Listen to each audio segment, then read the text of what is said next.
quality of your thoughts determines the quality of your life. And if your first instinct when seeing wealth is bitterness, you've unknowingly locked yourself in a mental prison where success belongs to everyone except you. The wealthiest people I know don't resent fortune, they study it. Let me ask you something brutally honest. What runs through your mind when you see someone pull up in a Ferrari? When you scroll past someone's mansion on Instagram? When a colleague mentions their new investment property? If your immediate reaction is, must be nice, probably inherited it, or they're just lucky, congratulations. You've identified the exact mental programming that's keeping you broke.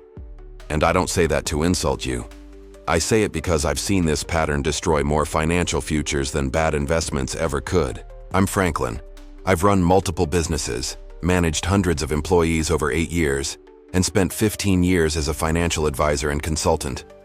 I've sat across the table from people making $20,000 a year and people making $20 million. And here's what I've learned. The difference between them isn't just money, it's the software running between their ears. Your brain is either programmed for scarcity or abundance. There's no neutral setting. Every time you see someone winning and your gut reaction is resentment, you're reinforcing poverty consciousness. You're literally training your subconscious that wealth is something that happens to other people. The lucky ones, the connected ones, the ones who had it easy. Let me tell you about my friend Marcus. Guy grew up in Detroit, single mom. Sometimes the lights got cut off. Now he owns a chain of fitness centers across Michigan and Ontario, worth about $8 million. When he was broke and working at a car wash, he told me he used to see wealthy clients come through, and instead of thinking, must be nice, he'd think, what did they do that I can learn from? That mental shift, from judgment to curiosity, changed everything for him. He started conversations, asked questions. One of those wealthy car wash customers eventually became his first business mentor. That's not luck. That's strategy, disguised as mindset. If you want to stop being part of the 99% and finally build wealth, subscribe now. This channel is your best opportunity wake-up call. Here's the psychological trap most people fall into. They think resentment protects them from feeling inadequate. If you can convince yourself that rich people are just lucky or corrupt or born into it, then you don't have to confront the uncomfortable truth that maybe, just maybe, they made different decisions than you did. They sacrificed differently. They learned differently. They thought differently. I see this constantly in the comments on financial content. Someone shares how they built wealth, and immediately the comments fill up with, must be nice to have rich parents, or easy when you don't have kids, or not everyone can do that. It's like people are more committed to their excuses than their potential. The French have this concept called ressentiment. It's this deep-seated resentment of people who have what you want.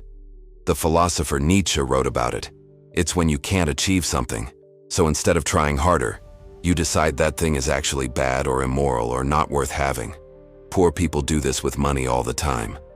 Money doesn't buy happiness. Rich people are miserable. I'd rather be poor and happy. Bullshit. You know what money buys? Options, freedom, the ability to help your family, access to better health care, time to pursue what matters. Anyone who says otherwise is just justifying their current position. Look, I've been on both sides. Before I built my businesses, I was making $32,000 a year in Monterrey, Mexico, barely scraping by. And yeah, when I'd see someone driving a Range Rover, I'd feel that little spike of resentment.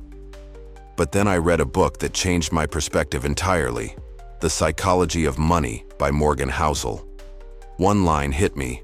Your personal experiences make up maybe 0.001% of what's happened in the world, but maybe 80% of how you think the world works. That's when I realized my resentment was just my limited experience talking. I didn't know that person's story. Maybe they worked 80-hour weeks for a decade. Maybe they failed 3 businesses before one succeeded. Maybe they made massive sacrifices I wasn't willing to make yet.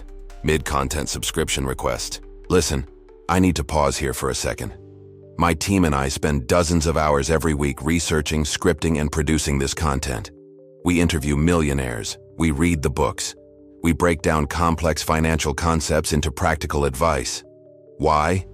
Because this information genuinely changes lives. I've seen it happen.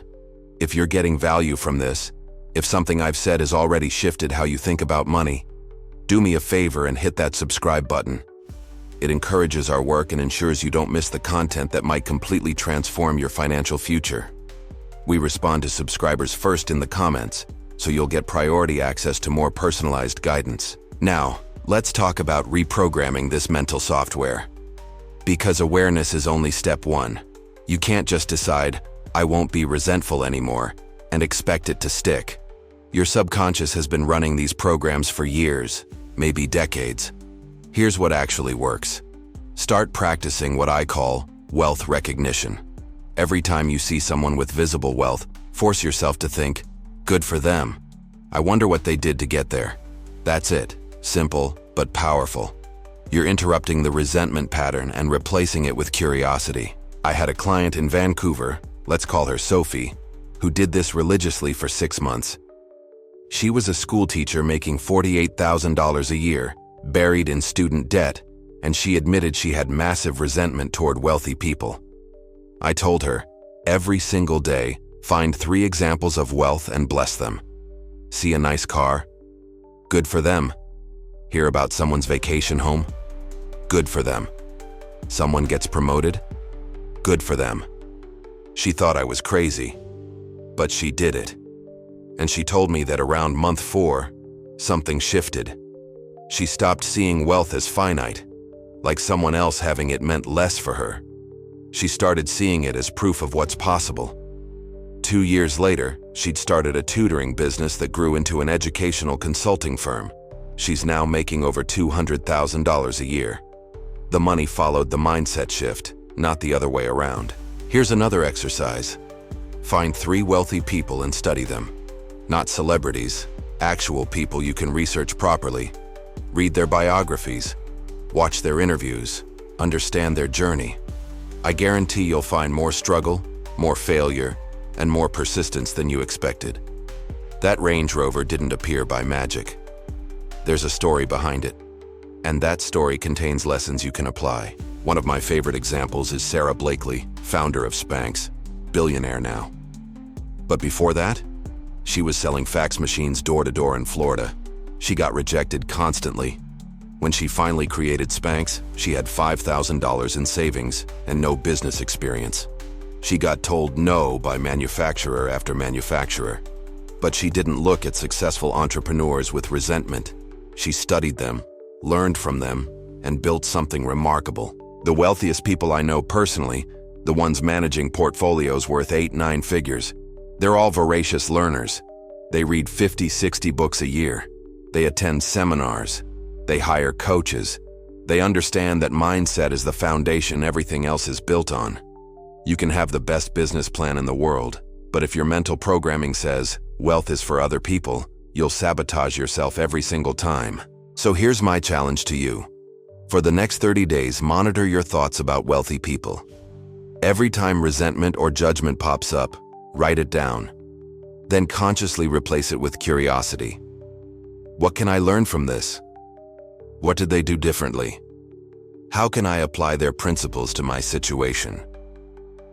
This isn't about worshiping rich people. Some of them are genuinely awful humans. This is about removing the mental blocks that keep you stuck. Because you can't attract what you resent. It's psychologically impossible. Where are you watching from?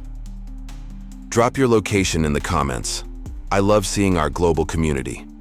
And if you've struggled with wealth resentment, be honest about it. The community here is supportive, and I respond to subscribers first. Check out the video in the description where I break down the exact daily habits of millionaires. It's the perfect follow-up to what we've discussed today. And stick around for the end screen for more content that'll upgrade your money mindset.